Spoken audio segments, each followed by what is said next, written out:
करेंगे। खुदावंद हमारे आसमानी बाप, हम शुक्रगुजार हैं इस समय के लिए प्रभु जी जो आपने हमारी जिंदगियों में दिया कि हम आपकी हुजूरी में आ सकें। धन्यवाद देते हैं पिताजी, परिवार में लेकर आए और सबको अच्छे से पाया। आपका धन्यवाद, तारीफ और महबूब हो। सारी बरकतों के लिए जो आपने परिवार में दिया, आपका धन्यवाद देते हैं और धन्यवाद देते हैं पिताजी, आज ये समय आपने ठहरा कि हम सब मिलकर इस खुशी के समय में आपकी शुक्रगुजारी कर सकें। धन्यवाद देते हैं बच्चे वीएन के लिए प्रभु जी, जिंदगी में एक और नया साथ दिया है और इन 8 सालों में प्रभु आपने संभाला, आपका हाथ यूं ही बना। और प्रार्थना करते हैं प्रभु जी, बच्चा जैसे जैसे प्रभु शरीर में बढ़े, तेरे नाम कलाम में आगे बढ़े, तेरे नजदीकी में आगे बढ़े, तेरा हाथ प्रभु हमेशा बना। खुदावंद परमेश्वर, प्रार्थना करते हैं पापा के लिए और उनके लिए प्रभु तेरा हाथ संभाल, उस विनोद के लिए पत्नी के लिए संभाल, बड़ी बढ़कर दे, उस प्रीतम और उनके परिवार के लिए बड़ी बढ़कर दे। सब प्रभु मिलकर तेरी आराधना करें, तेरी हुजूरी में पसंद हो और जो वचन हो तेरी ओर से हो 100 गुना फल आए। प्रभु हर एक रीति से अगुवाई करें। सारी बंदगी को आपके हाथों में सौंपते हैं, अपनी पाक रूह के द्वारा चुना अपनी महिमा के लिए इस्तेमाल करें। सब कुछ मांगते थे बेटे हमारे खुदावंद यीशु मसीह के नाम में, हालेलुया।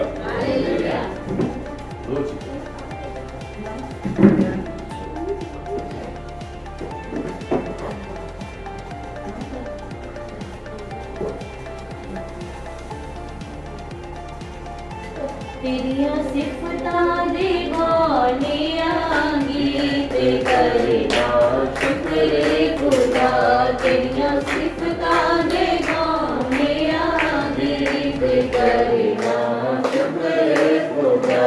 मेरे रबाई है चंगी गीत करना शुक्र खुदा, मेरे रबाई है चंगी गीत करना शुक्र खुदा।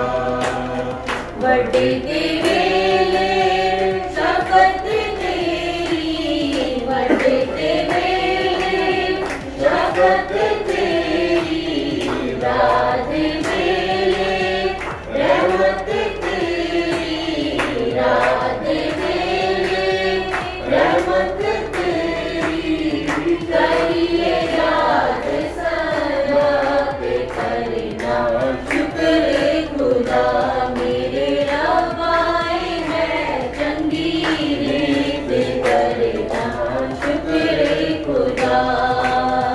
दस्तराइक साज बजा के, दस्तराइक साज बजा के, बीन बरबत खुश रंग बजा के, बीन बरबत खुश रंग बजा के, करिए याद सदा के करना शुक्र खुदा।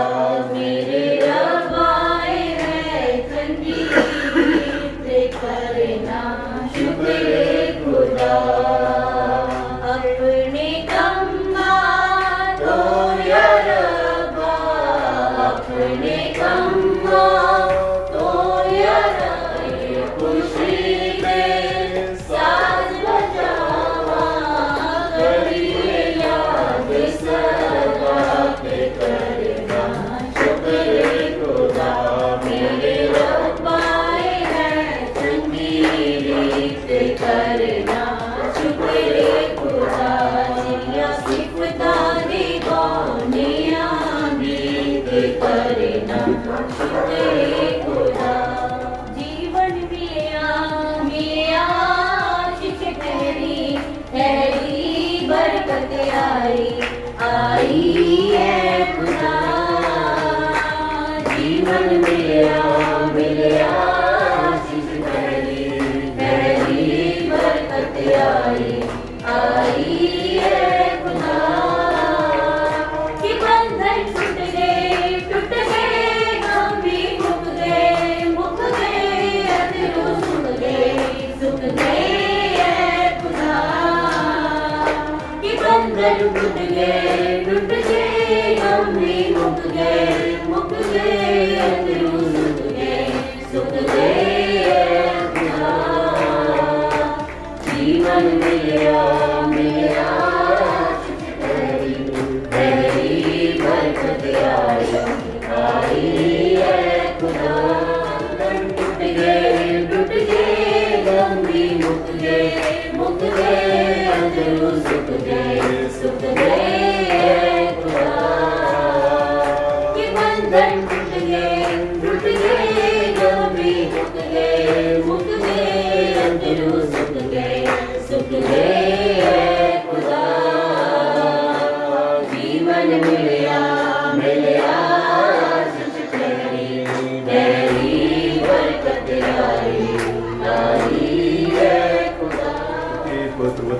पढ़ेंगे, पुराने नियम से पढ़ेंगे व्यवस्था विवरण की किताब और उसका 6 बाब, व्यवस्था विवरण की किताब 6 बाब और उसकी 1 आयत से लेकर 9 आयत।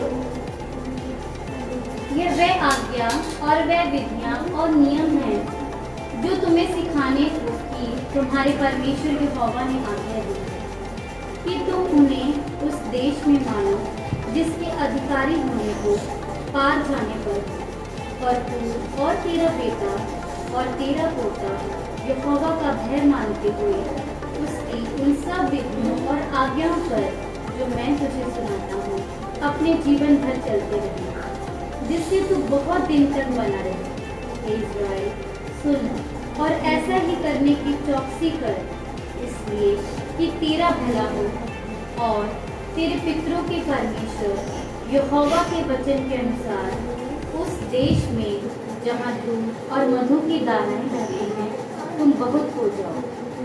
इस्राएल सुन, यहोवा हमारा परमेश्वर है, यहोवा एक ही है। तू अपने परमेश्वर यहोवा से अपने सारे मन और अपने सारे जी और सारी शक्ति के साथ प्रेम रखना। और ये आज्ञाएं जो मैं आज तुझको सुनाता हूँ वो तेरे मन में बनी रही और तू इन्हें अपने बाल बच्चों को समझाकर सिखाया करना और घर में बैठे मार्ग पर चलते लेटते उठते इनकी चर्चा किया करना और इन्हें अपने हाथ पर चिन्ह के रूप में बांधना और यह तेरी आंखों के बीच टीके का काम दे और इन्हें अपने घर के चौखट की बाजों और अपने फाटकों पर लिखना। आमीन। हालेलुया। हालेलुया। परमेश्वर का धन्यवाद देते हैं कि प्रभु ने आज हमें ये मौका दिया कि हम सब प्रभु की शुक्रगुजारी कर सकें और उसके वचनों को सीख सकें।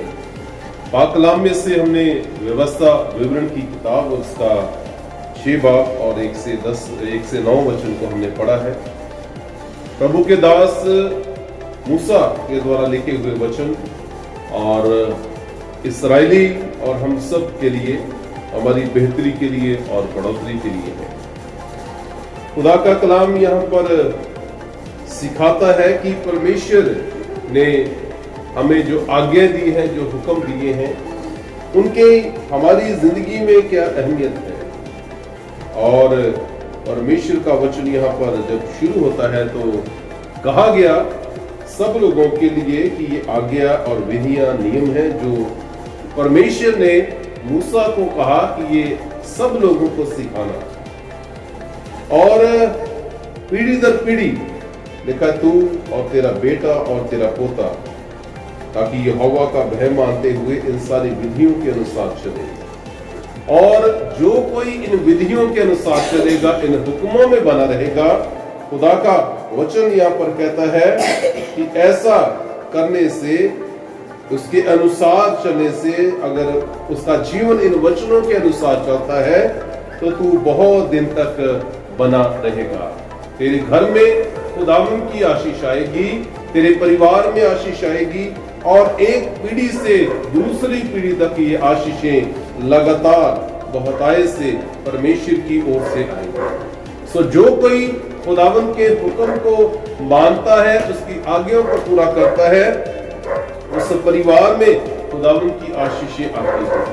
पाक कलाम में लिखा है, ज़बूर 1 में लिखा है, मुबारक है वो जो खुदा के वचन पर दिन रात ध्यान लगाए रखता है और उसके हुक्मों से प्रसन्न रहता है।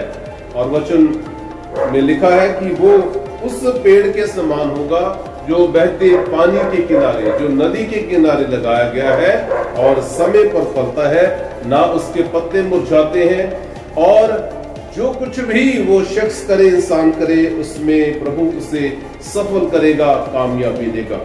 सो खुदावन की नजदीकी में बने रहना और अपने बच्चों को भी सिखाना, परमेश्वर का वचन कहता है।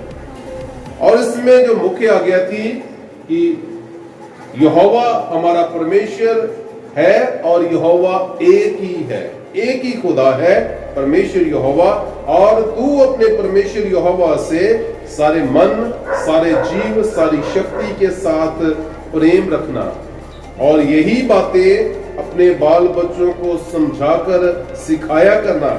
घर में बैठे, मार्ग पर चलते, लेटते उठते इनकी चर्चा किया करना। परमेश्वर का वचन हमें यहाँ सिखाता है कि ये हमारा फर्ज है, हमारी ये ड्यूटी है कि हम अपने बच्चों को ये सारी बातें जो खुदावंद परमेश्वर ने हमें सिखाई है अपने बच्चों को सिखाए और एक पीढ़ी से दूसरी पीढ़ी तक ये सारी बातें सिखाई जाए। और लिखा है कि ये तेरे हाथ पर चिन्ह के रूप में और तेरी आंखों के बीच में टीके का काम दें और इन्हें अपने अपने घर की चौखट की बाजुओं और अपने फाटकों पर लिखना। प्रभु के सारे वचन हमें याद होने चाहिए, हमारे दिल दिमाग में होने चाहिए, हमारे बच्चों को सब वचन याद होने चाहिए और जब हम ऐसा करेंगे खुदावन की आशीष आएगी। आज जब हम अपने बच्चों की परवरिश करते हैं, उनका पालन पोषण करते हैं, तो हम हर एक बात का ध्यान रखते हैं कि हमारे बच्चे जो है उनके जीवन में कोई कमी ना रहे और इसके लिए हम हमेशा ध्यान रखते हैं कि हमारे बच्चे अच्छे से पढ़े, उनके खाने का, पहने का, रहने का सब इंतजाम करते हैं। तो परमेश्वर का वचन कहता है इसके साथ साथ जो सबसे जरूरी बात है और अहम बात यह है कि ये भी हमारा ध्यान होना चाहिए, क्या हमारे बच्चे परमेश्वर के वचन के अनुसार आगे बढ़ रहे हैं, क्या दुआ में आगे बढ़ रहे हैं, क्या वचन में आगे बढ़ रहे हैं, क्या प्रभु की स्तुति में आगे बढ़ रहे हैं, तो क्या ये खुदावंत की नजदीकी में है। और जब ये खुदावंत की नजदीकी में आएंगे, प्रभु की नजदीकी में रहेंगे, तो प्रभु इनको और आगे बढ़ाएगा और आशीषें उनको देगा। ये हमारी तरफ से जो खुदावंत का वचन कहता, जो हमारी ड्यूटी है, हमारा ये कर्तव्य है कि हम ये सारी बातें अपने बच्चों को सिखाएं। और यही प्रभु के दास मूसा को कहा गया और उसने इस्राएलियों को ये सारे वचन कहे। हम सबके लिए आज खुदा का वचन हमें ये सिखाता है कि हमें अपने बच्चों को ये सारी बातें सिखानी है कि ये खुदावंत की नजदीकी में बढ़ते चले जाएं। परमेश्वर का धन्यवाद देते हैं खास तौर पर परिवार के लिए, भाई विनोद के लिए और इनके बच्चों के लिए और छोटे बच्चों के लिए, ग्रैंड जो है इनके बच्चे हैं उनके लिए परमेश्वर का हम धन्यवाद देते हैं कि खुदाबंद प्रभु ने अच्छा परिवार दिया है। और धन्यवाद देते हैं खास तौर पर इयन के लिए, बेटे इयन के लिए जिसके बर्थडे पर आज हम इकट्ठा है और इसकी जिंदगी के लिए कि खुदाबंद के डर में है और बीते इन 8 सालों में प्रभु ने संभाला है। और यही प्रभु से प्रार्थना करते हैं कि प्रभु इसी तरह से अपने बेटे के ऊपर अपना हाथ बनाए रखे और जैसे जैसे ये बढ़ता है प्रभु में आगे बढ़े। और बड़ा जरूरी है, बड़े बुजुर्ग से बात कर रहा था और वो बता रहे थे कि बड़ा मुश्किल होता है, स्पेशली जो बॉयज होते हैं, जो लड़के होते हैं, उनको कंट्रोल में रखना। तो वो अपने जीवन के बारे में बता रहे थे कि पास्टर जी मैंने बड़ा संघर्ष किया, मेरे 2 बेटे हैं तो मैंने बड़ा संघर्ष किया किस रीति से उन्हें अच्छे संस्कार देने हैं और खुदावंद यीशु मसीह में बनाए रखना है। तो ये तभी संभव है जब बच्चे छोटे हैं, तभी से हम इनको खुदा के साथ जोड़ लें। और जो कंप्लेंट करते हैं जी बच्चे हमारे काबू में नहीं है, जब समय होता है तब उनको परमेश्वर के साथ नहीं जोड़ा गया, उनको वचन के विषय में नहीं बताया गया, उनको परमेश्वर के घर में नहीं लेकर गए, तो धीरे धीरे उनका जो इंटरेस्ट है, उनका जो शौक है वो खत्म हो जाता है, उनका वो शौक खत्म हो जाता है और फिर उनको ये सारी बातें अच्छी नहीं लगती। बचपन से ही वचन यहाँ सिखा रहा है, बचपन से ही जब हम घर में बैठे हैं, लेटते हैं, रास्ते में चलते हैं, तो सारी कलाम की बातें उनको वचन की जो छोटी छोटी पैराबल्स है, दृष्टांत है या पुराने नियम में जो घटनाएं हैं खुदावंद यीशु मसीह के द्वारा या नबियों के द्वारा, प्रभु के चुने हुए लोगों के द्वारा, वो सारी बातें इनको सिखाए। और ये इनके लिए एक बड़ा ऐसा उनके लिए तोहफा है, एक ऐसा इनाम है जो सारी जिंदगी उनके जीवन में उनके साथ चलेगा। जैसे हम दुनियावी सारी बातों का ध्यान रखते हैं, खुदा का कलाम हमें सिखाता है आत्मिक रीति से भी हम उनका ध्यान रखें कि हमारे बच्चे दुनियावी रूप से आगे बढ़ते हैं, स्पिरिचुअली भी वो आगे बढ़े, आत्मिक रीति से आगे बढ़े। और जब वो आत्मिक रीति से आगे बढ़ेंगे, खुदावंद की आशीष उन पर होगी और सारी दुनियावी आशीषें भी उनको मिलेगी। पाकलाम में हम देखते हैं जिन्होंने अपना जीवन प्रभु को समर्पित किया, जो बड़े खुदावंद के चुने हुए लोग हैं, चाहे राजा दाऊद है, सुलेमान है, ये यहाँ पर हम मूसा के विषय में पढ़ते हैं, ये वो लोग हैं जो एक अच्छे लीडर थे, या राजा के रूप में आए, या याजक के रूप में आए, नबियों के रूप में आए। और उनके पेरेंट्स का, उनके माँ बाप का एक बड़ा रोल था। शुरू से ही उन्होंने उनको परमेश्वर के साथ जोड़ा और बड़े होकर वो अपनी जिंदगी में कामयाब लीडर बने और आत्मिक थे और दुनियावी रीति से भी प्रभु ने उनको आगे बढ़ाया। उनके जीवन में कभी कोई कमी ना रही। सो आज परमेश्वर का वचन हमें सिखाता है, जो कोई उसकी आज्ञा के अनुसार चलेगा। खुदावंद यीशु मसीह कहते हैं संत यूहन्ना की इंजील उसके 15 अध्याय में, जो डाली मुझ में है वो बहुत फल लाती है, जो डाली मुझ में बनी रहेगी वो बहुत फलवंत होगी। खुदावंद यीशु मसीह हमें सिखाते हैं और वो कहते हैं कि मैं वो अंगूर की बेल हूं और तुम डालियां हो। सो हमें प्रभु में बने रहना है, ना सिर्फ हमें बल्कि अपने बच्चों को, पूरे परिवार को परमेश्वर के साथ जोड़ना है, ताकि ये फलवंत हो, ताकि ये जिंदगी में और आगे बढ़े और तरक्की करे। और जो कुछ भी हमने इनके लिए सोचा है, प्लानिंग की है, प्रभु उन सारी योजनाओं को सफल करे और हमारे बच्चे बड़े होकर उस परमेश्वर के नाम को ऊंचा करे, परिवार के नाम को ऊंचा करे और एक कामयाब इंसान बन सके, एक अच्छे मसीही बन सके। इसके लिए हमें हमेशा यत्नशील रहना, हमें कोशिश करते रहना है और हर रोज उनको परमेश्वर की नजदीकी में रहते हुए उनकी जिंदगी को हमें बिताना है। और जैसे कलाम आज हमें सिखाता है, परमेश्वर की सारी आज्ञाओं को मानना सिखाना है। पिता परमेश्वर हम सबको बहुत आय से आशीष अपने वचनों के द्वारा दे। आमीन। आइए दुआ करेंगे। प्रभु हमारे परमेश्वर, हमारे आसमानी बाप, हम शुक्रगुजार हैं इस समय के लिए प्रभु जी जो आपने हमारी जिंदगियों में दिया, कि हम प्रभु जी आपके बच्चे आपका नाम लेने के लिए, प्रभु जी आपकी शुक्रगुजारी करने के लिए इस खास अवसर पर प्रभु इकट्ठा हो सके। धन्यवाद देते पिताजी इन वचनों के लिए जो आपने दिए हैं और वचनों के अनुसार हम चले, जैसे आपका कलाम हमें सिखाता है। आपने आज्ञा दी कि जब तुम इन आज्ञाओं में बने रहोगे तो दुनियावी रीति से भी तुम आगे बढ़ोगे और तरक्की करोगे। प्रभु आज जब हमने सीखा है, इन वचनों को अपनी जिंदगियों में ले, तुझमें बने रहें, ताकि हर एक उस मकसद को हासिल कर सके जो प्रभु हमने सोचा है। और प्रभु हमें ऐसा बना कि हम तेरे इन हुक्मों के अनुसार अपने बच्चों को, जब हम घर में बैठे हैं, रास्ते में चलते हैं, लेटते समय, हर समय तेरे साथ जोड़े, तेरे वचनों के अनुसार चलाए। प्रभु तू अगुवाई कर। धन्यवाद देते हैं पिताजी परिवार के लिए, भाई विनोद के लिए, इनकी मिसेस के लिए प्रभु जी बड़ी बरकत दे, तंदुरुस्ती दे, तू अंग संग हो और प्रभु जी हर एक रीति से आगे बढ़ा। संजीव के लिए और अलका के लिए धन्यवाद देते हैं पिताजी, और प्रभु जी इनकी जिंदगी के द्वारा तेरे नाम की गवाही हो, दुनियावी कारोबार पर प्रभु आपकी बड़ी बरकत हो।